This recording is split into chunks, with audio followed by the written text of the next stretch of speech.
Boa tarde, Maestro Paulo Bernardino. Obrigado por estar na companhia da Eclésia. É organista titular da Capela da Universidade de Coimbra e também da Sé Catedral.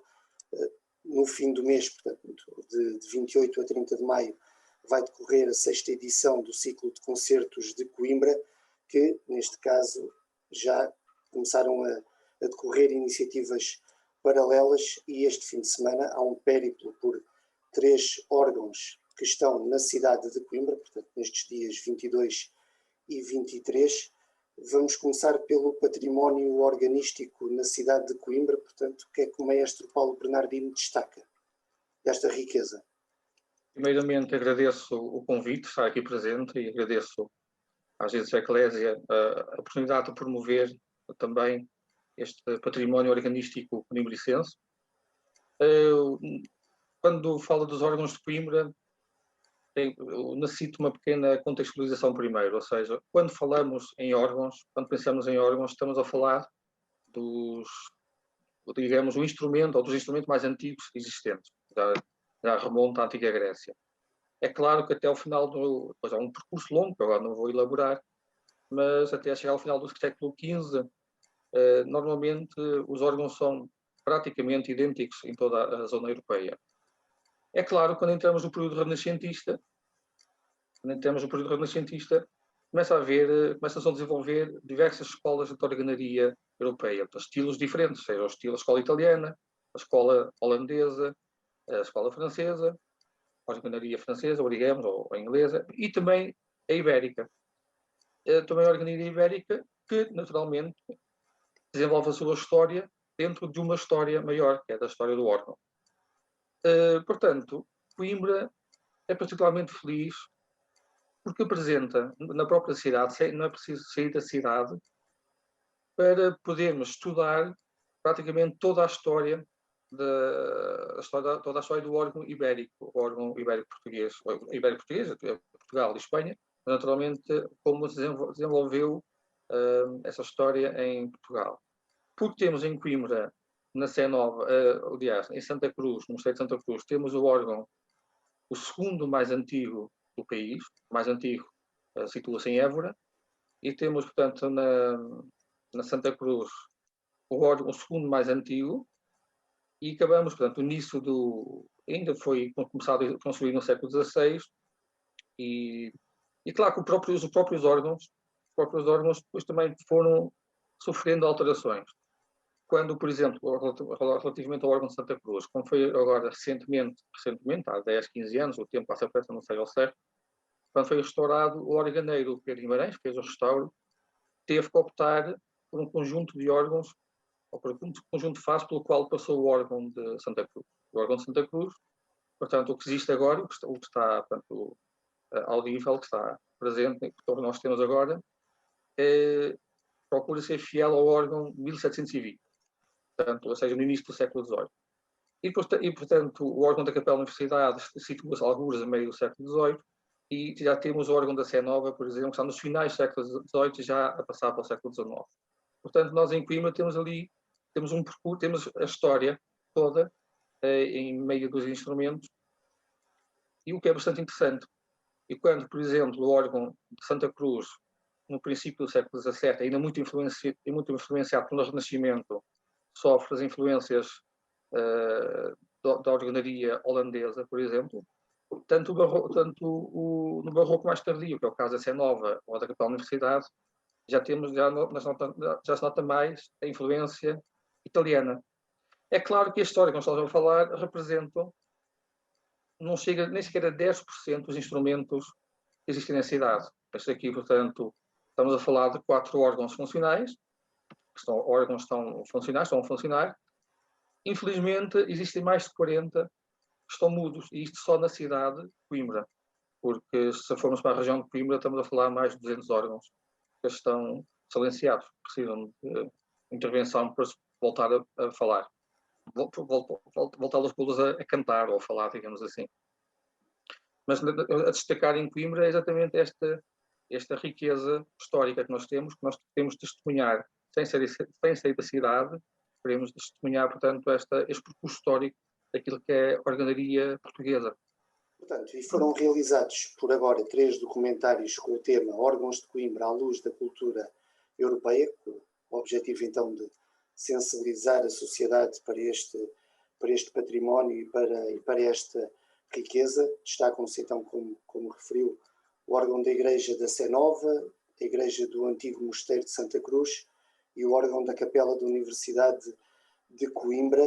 Este património é conhecido da sociedade em geral e, neste caso, portanto, a começar pelas próprias pessoas de Coimbra e dessa região, eles conhecem, sabem que existem, já ouviram, portanto, não podemos generalizar, claro, a sociedade toda, mas assim no geral.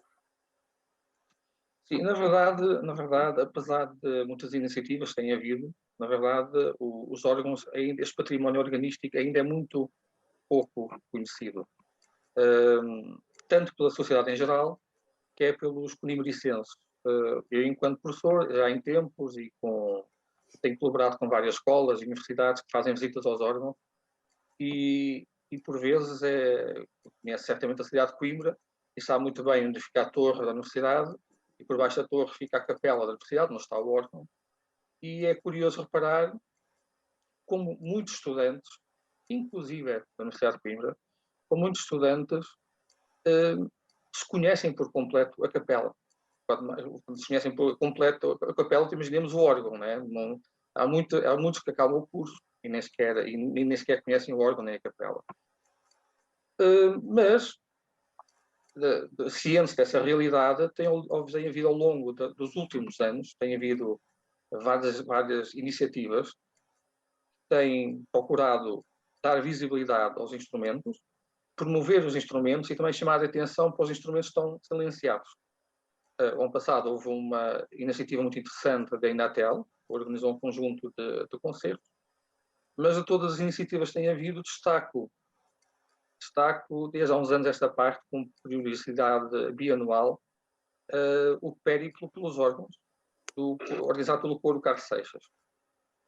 O Coro Carlos Seixas, portanto, é um coro do município de Coimbra, portanto, já consciente desta realidade, já desde há uns anos, procura promover este património organístico, tanto dos instrumentos como do repertório organístico associado ao instrumento. E tem organizado, como dizia, então, de 2 em 2 anos, um périplo pelos órgãos. Este ano associa-se este mesmo périplo ao Festival de Música de Coimbra. Portanto, o Carlos Seixas costuma organizar o périplo, o Ciclo de Música de Coimbra portanto, realizou estes documentários com o mesmo intuito, também de promover e divulgar os instrumentos, e, portanto, foi a melhor forma até de promover agora, dentro do Ciclo de Música de Coimbra, estes mesmos documentários, portanto, associando a produção dos documentários a este périplo já tens vindo a realizar desde há vários anos esta parte. Pronto, claro que assim, paulatinamente, os órgãos vão se dando a conhecer, mas mesmo assim ainda são pouco conhecidos, infelizmente. Mas pronto, mas o caminho faz caminhando e, portanto, assim, hoje em dia já há muito mais gente que conhece o órgão, não é? E agora os documentários já tenho encontrado muitas pessoas na rua que têm visto os documentários, portanto, estão a chegar ao público-alvo, que nos interessa, é claro, e com o tempo as pessoas vão conhecendo mais. É o despertar para esta realidade que tem já há muito tempo que anda adormecida. Esse périplo pelos órgãos acontece este fim de semana, então, nos dias 22 e 23 de maio. O maestro Paulo Bernardino tem andado também a escolher o repertório e a ensaiar. Já tem as peças todas escolhidas, já selecionou todas as peças que vai tocar? Sim, naturalmente, portanto, como te explicava há pouco, estamos a falar de um órgão muito específico, que é o órgão ibérico, né, dentro da organaria europeia. É claro que cada instrumento associa a si próprio, quando há um instrumento próprio, associa ele próprio também um repertório próprio. Né? E, portanto, a principal preocupação é tocar nos órgãos o repertório que lhe é próprio dos instrumentos, daquela época. Portanto, a grande parte da música que irei tocar são peças próprias destes instrumentos. Claro que, pois, procuro destacar os compositores cunibricenses. Um dos grandes compositores para tecla é o compositor cunibricense Carlos Seixas. Foi, inclusive, organista da Sé Catedral. Né? Portanto, há muitas músicas que não Carlos Seixas. Mas também, para não ter só o enfoque, sobre música antiga, também irei tocar uma peça minha, exatamente para chamar a atenção que também são necessárias composições contemporâneas e novas para estes instrumentos que fazem parte do nosso património histórico, como aliás tem vindo a suceder já em vários sítios, como em Braga. Braga tem um ciclo de órgãos em que todos os anos são encomendadas peças a compositores, como acontece em Mafra. Também em Mafra tem já um conjunto de concertos com músicas contemporâneas e, portanto, também é necessário alguma promoção e cultivo de novas composições para estes instrumentos que fazem parte do nosso património. Além disto, também irei tocar algumas obras de compositores holandeses, como o Sweelinck, ou italianos, exatamente como o órgão de Santa Cruz tem essa influência holandesa, não é? E os outros órgãos têm influência italiana, também para perceber como é que funciona este tipo de música holandesa ou italiana nestes órgãos. Outro aspecto interessante, como também terá certamente visto, todos os périplos irão terminar com a atuação do coro Carlos Seixas, que organiza este périplo. E o coro irá cantar 3 peças. Irá cantar uma peça renascentista, exatamente portanto, associado a essa questão por exemplo, Santa Cruz, que é um órgão mais teor renascentista. Irá cantar uma peça barroca, também os órgãos são barrocos, e terminará também com uma peça do compositor contemporâneo do século XX, compositor de Coimbra. Portanto, também o próprio coro está sensível a esta realidade organística e apresenta nas 3 peças que apresenta, portanto, também músicas corais ligadas, música coral associada ao órgão e, naturalmente, que casa na perfeição com o estilo do órgão. Uma das vantagens dos documentários é que, naturalmente, quando nós organizamos os périplos, as pessoas vão às igrejas e ouvem o órgão a tocar. E é explicado, é contextualizado o instrumento, essas coisas todas, mas a verdade é que, como são, regra geral, pessoas, grupos numerosos, agora, este ano, infelizmente, grupos reduzidos por causa da questão da pandemia e das questões de segurança, mas a regra geral costuma ser números bastante numerosos, o que não permite que este público tenha acesso direto ao órgão. Não tenha, por exemplo, acesso lá acima ao órgão, ao interior do órgão e perceber à casa dos foles, à tubaria, as pessoas não conseguem ver. E a grande vantagem dos documentários é exatamente poderem observar o órgão de perto. Esta é uma das grandes vantagens dos documentários. E claro, e as pessoas depois percebendo como é que funciona um registro, onde é que estão os tubos, como é que são colocados, como é que são os foles, claro que isso acaba por captar a atenção das pessoas e também torna-as mais sensíveis, ou pelo menos mais sensíveis à música que possa vir daí. Portanto, a partir do momento que se capta a atenção das pessoas, elas estão mais sensíveis e mais abertas depois também ao estilo de música. E depois explicando como é que funciona o instrumento e como é que explicando depois também como é que este instrumento, a construção do instrumento vai influenciar a própria composição, porque é que aquela composição é assim e não de outra forma. Quando é feita essa contextualização, depois as pessoas, entendendo aquilo que se passa, acabam por gostar mais da música que estão a ouvir. Naturalmente, uma coisa são os documentários, mas é sempre diferente, é sempre muito diferente assistir ao vivo. Né? Uma coisa é falar com as pessoas por Zoom, que é o caso agora, outra coisa é uma conversa presencial no contacto com a pessoa. O mesmo acontece com música. Uma coisa é ver um concerto online, outra coisa é ver o concerto ao vivo. E é claro que os órgãos são construídos num espaço, os órgãos são pensados para esse espaço e, portanto, só estando no espaço é que uma pessoa tem a plena consciência e noção do som que está a ouvir.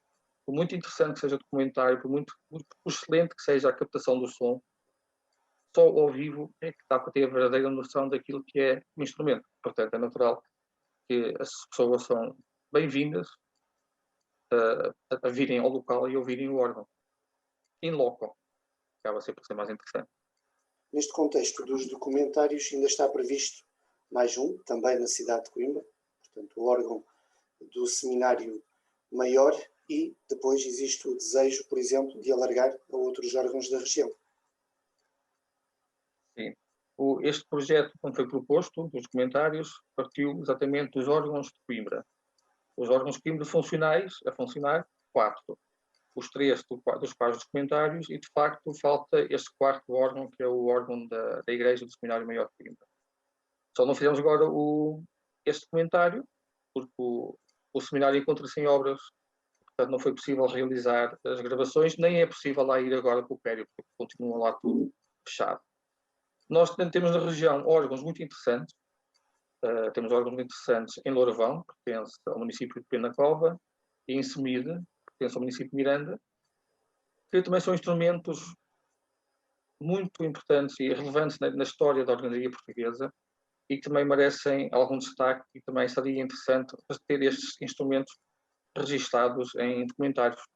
Nós aqui agora, portanto, este trabalho é desenvolvido pela Cultura X, da qual eu sou vice-presidente, mas aqui já há uns anos tive a oportunidade, enquanto vice-presidente da AMPO, que é uma associação de organistas, já conseguimos realizar um pequeno livro, um CD, exatamente o órgão de Semide. Mas estes documentos em livro ou em CD, ou estes documentos em áudio e vídeo, são sempre muito importantes para a promoção. Agora, sobretudo nos dias de hoje, com as tecnologias, estes documentários, vídeo e áudio, são muito importantes para chegar às pessoas, porque, por várias razões, mas a nossa vida atual é um bocadinho diferente de antigamente. Não é? E nós hoje em dia surpreendemos porque o mosteiro, por exemplo, o Louravão, é um mosteiro importantíssimo, mas hoje em dia para lá chegar o trajeto não é propriamente fácil, é assim um bocado mais para o interior, assim como disse Semir. E não deixa de ser, isto tem a ver com as ordens religiosas, com os conventos, com os mosteiros, que estão colocados em sítios, foram colocados em sítios que hoje em dia não frequentamos. E, portanto, normalmente, e estes mosteiros e conventos riquíssimos, também têm instrumentos muito importantes e riquíssimos, mas devido à sua localização geográfica, acabam por não ser conhecidos. E, portanto, estes documentários acabam por ser uma mais-valia, também na promoção da região, dos próprios instrumentos que lá estão e que merecem ser preservados. E chegou ao fim esta conversa com o maestro Paulo Bernardino. Agradecemos imenso a sua disponibilidade. Fica também o convite para quem quiser participar no ciclo de concertos de Coimbra, mas neste caso, e se ainda houver vagas, participar já nestas visitas guiadas, este périplo deste fim de semana, dias 22 e 23 de maio. Muito obrigado pela disponibilidade. Obrigado.